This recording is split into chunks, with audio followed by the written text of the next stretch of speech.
नमस्कार दोस्तों, स्वागत है आप सभी का एक बार फिर से हमारे चैनल पौराणिक लोक पर। सनातन धर्म में चतुर्थी तिथि का खास महत्व है। हिंदू पंचांग के मुताबिक प्रत्येक माह में दो चतुर्थी पड़ती हैं, एक शुक्ल पक्ष में और दूसरी कृष्ण पक्ष में। कृष्ण पक्ष की चतुर्थी को संकष्टी चतुर्थी कहा जाता है, वहीं शुक्ल पक्ष की चतुर्थी को विनायक चतुर्थी कहते हैं। आश्विन मास के कृष्ण पक्ष की चतुर्थी तिथि को विघ्नराज संकटा चतुर्थी कहते हैं।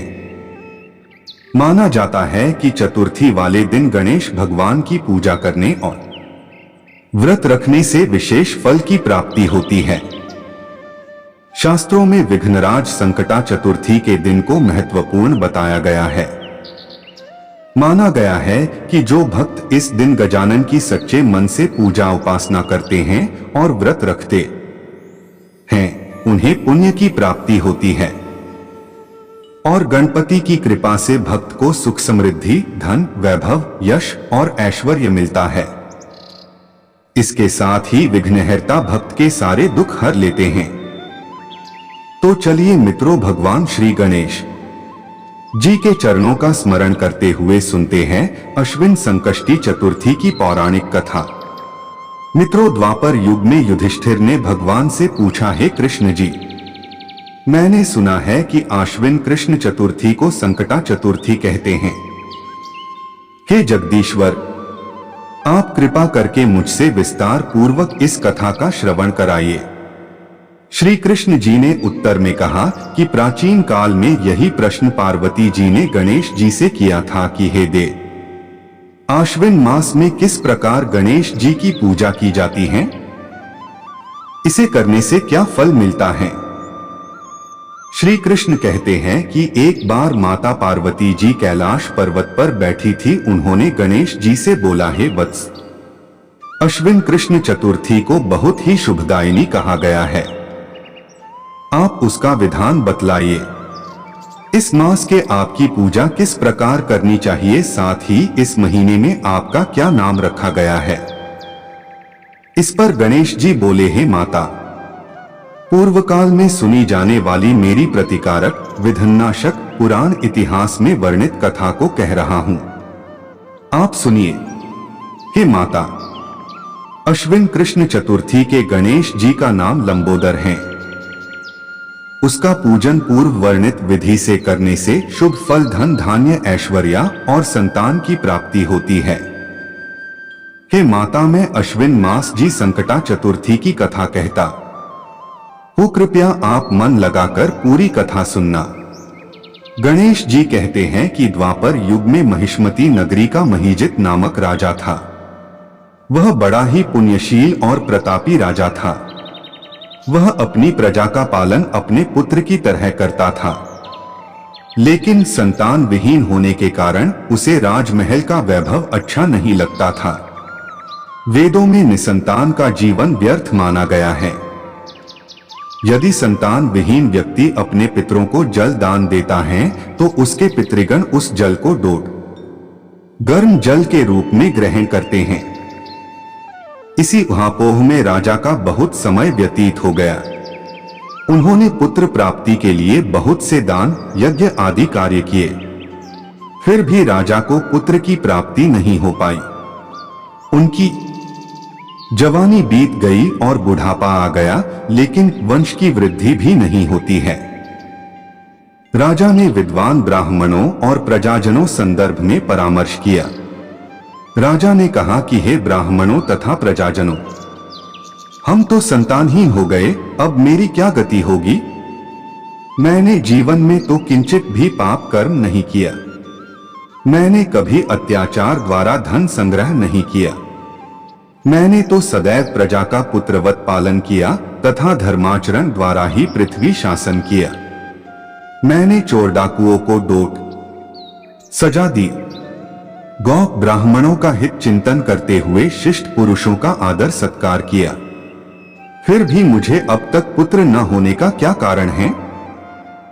विद्वान ब्राह्मणों ने कहा कि हे महाराज, हम लोग वैसा ही प्रयत्न करेंगे जिससे आपके वंश की वृद्धि हो। इस प्रकार कहकर सब लोग युक्ति सोचने लगे। सारी प्रजा राजा के मनोरथ की सिद्धि के लिए ब्राह्मणों के साथ वन में चली गई। वन में उन लोगों की मुलाकात एक श्रेष्ठ मुनि से हुई। वे मुनिराज निराहार रहकर तपस्या में लीन थे। ब्रह्मा जी के समान वे आत्मजीत, क्रोधजित तथा सनातन पुरुष थे। संपूर्ण वेद विशारद, दीर्घायु, अनंत और अनेक ब्रह्मा ज्ञान संपन्न वे महात्मा थे। उनका निर्मल नाम लोमश ऋषि था। प्रत्येक कल्पांत में उनके एक एक रोम पतित होते थे, इसलिए उनका नाम लोमश ऋषि पड़ गया। ऐसे त्रिकालदर्शी महर्षि लोमेश के उन लोगों ने दर्शन किए। सब लोग उन तेजस्वी मुनि के पास गए। सभी लोग उनके समक्ष खड़े हो गए। मुनि के दर्शन से सभी लोग प्रसन्न होकर कहने लगे कि हम लोगों को सौभाग्य से ही ऐसे मुनि के दर्शन हुए।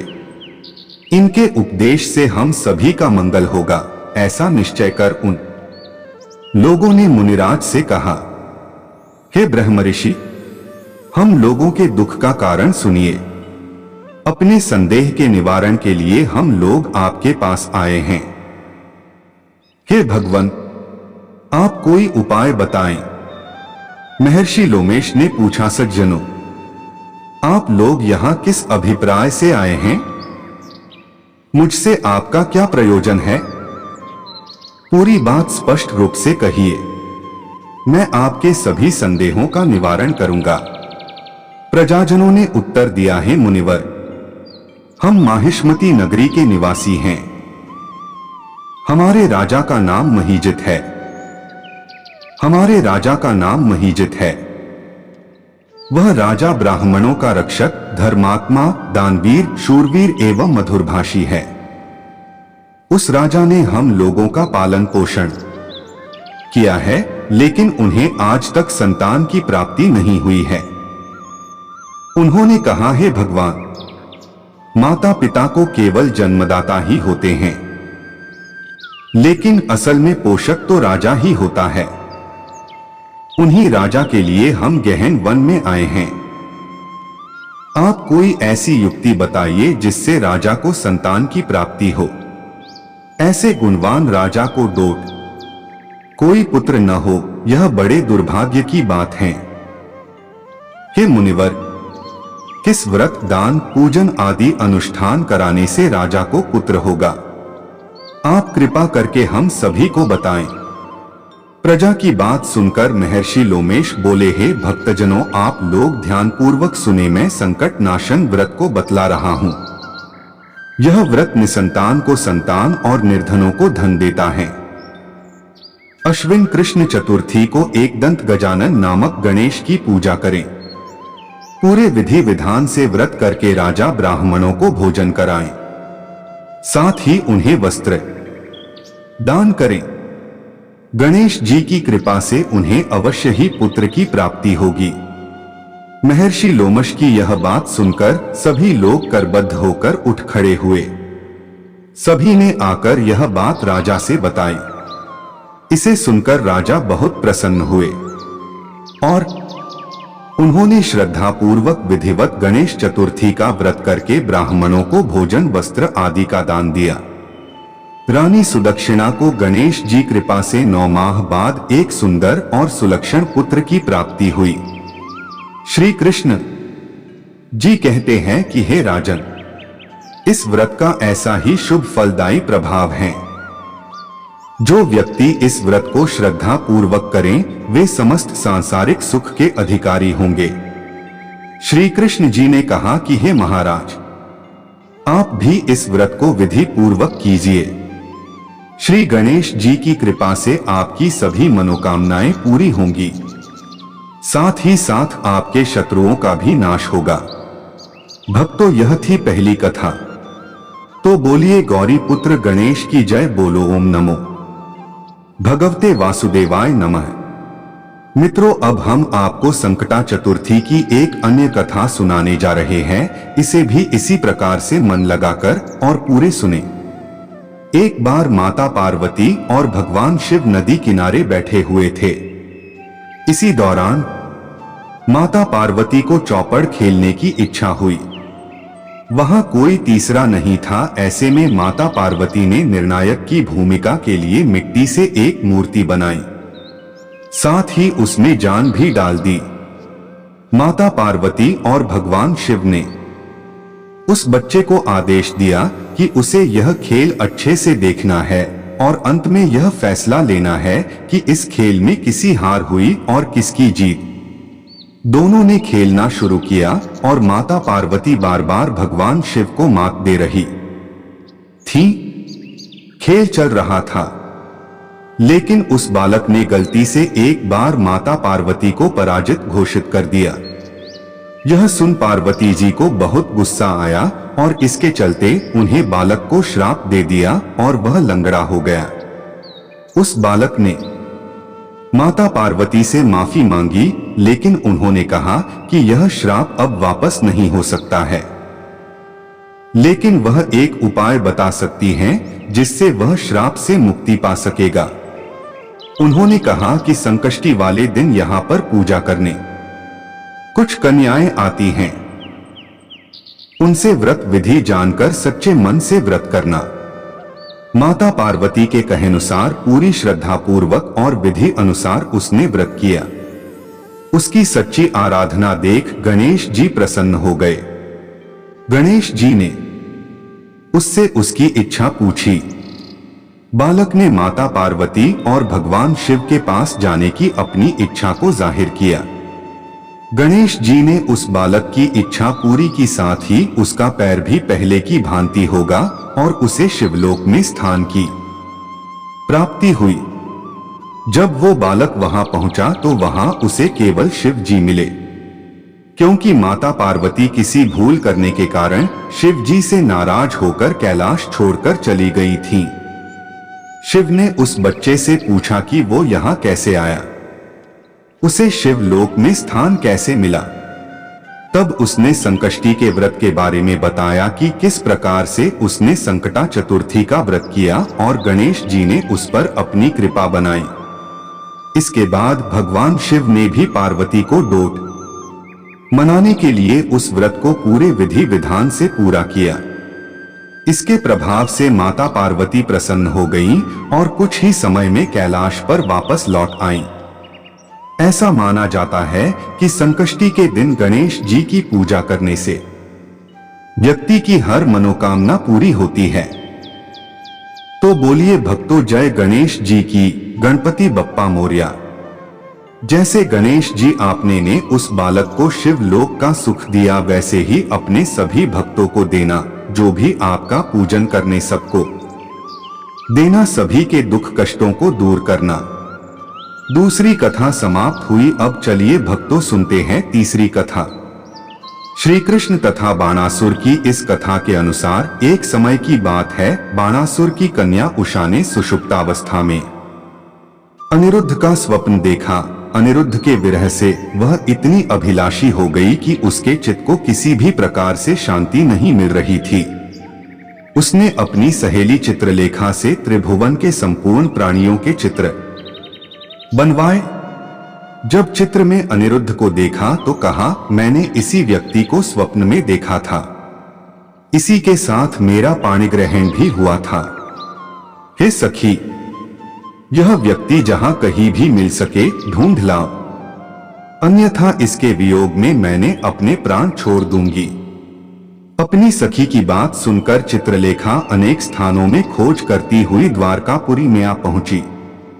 चित्रलेखा राक्षसी माया जानती थी। उसने वहां अनिरुद्ध को पहचानकर उसने उसका अपहरण कर लिया और रात्रि में पलंग सहित अनिरुद्ध को उठाकर वह गोधूली वेला में बाणासुर की नगरी में प्रविष्ट हुई। इधर प्रद्युम्न को पुत्र शोक के कारण असाध्य रोग से ग्रसित होना पड़ा। अपने पुत्र प्रद्युम्न एवं पौत्र अनिरुद्ध की घटना से कृष्ण जी भी व्याकुल हो उठे। रुक्मिणी भी पौत्र के दुहक से दुहखी होकर बिलखने लगी और खिन्न मन से कृष्ण जी से कहने लगी, हे नाथ, हमारे प्रिय पौत्र का किसने हरण कर लिया? अथवा वह अपनी इच्छा से ही कहीं गया है। मैं आपके सामने शोकाकुल हो अपने प्राण छोड़ दूंगी। रुक्मिणी की ऐसी बात सुनकर श्री कृष्ण जी यादवों की सभा में उपस्थित हुए। वहां उन्होंने परम तेजस्वी लोमश ऋषि के दर्शन किए। उन्हें प्रणाम कर श्री कृष्ण ने सारी घटना कह सुनाई। श्री कृष्ण ने लोमश ऋषि से पूछा कि हे मुनिवर, हमारे पौत्र को कौन ले गया? वह कहीं स्वयं तो नहीं चला गया है? हमारे बुद्धिमान पौत्र का किसने अपहरण कर लिया, यह बात मैं नहीं जानता हूं। उसकी माता पुत्र वियोग के कारण बहुत दुखी हैं। कृष्ण जी की बात सुनकर लोमश मुनि ने कहा, हे कृष्ण, बाणासुर की कन्या उषा की सहेली चित्रलेखा ने आपके पौत्र का अपहरण किया है और उसे बाणासुर के महल में छिपा के रखा है। यह बात नारद जी ने बताई है। आप आश्विन मास के कृष्ण पक्ष की चतुर्थी संकटा का अनुष्ठान कीजिए। इस व्रत के करने से आपका पौत्र अवश्य ही आ जाएगा। ऐसा सुनकर मुनिवर वन में चले गए। श्री कृष्ण जी ने लोमश ऋषि के कथन अनुसार व्रत किया और इस व्रत के प्रभाव से उन्होंने अपने शत्रु बाणासुर को पराजित कर दिया।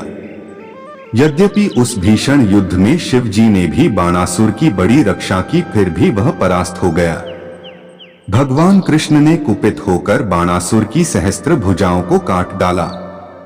ऐसी सफलता का कारण व्रत का प्रभाव ही था। श्री गणेश जी को प्रसन्न करने तथा संपूर्ण विघ्न को हरने के लिए इस व्रत के समान कोई दूसरा व्रत नहीं है। श्री कृष्ण ने कहा, हे राजन, संपूर्ण विपत्तियों के विनाश के लिए मनुष्य को इस व्रत को अवश्य ही करना चाहिए। इसके प्रभाव से आप शत्रुओं पर विजय प्राप्त करेंगे एवं राज्याधिकारी होंगे। इस व्रत की महिमा का वर्णन बड़े बड़े विद्वान भी नहीं कर सकते। हे कुंती पुत्र, मैंने इसका अनुभव स्वयं किया है, यह मैं आपसे सत्य कह रहा हूं। तो बोलिए भक्तों, गौरी पुत्र गणेश जी की जय हो।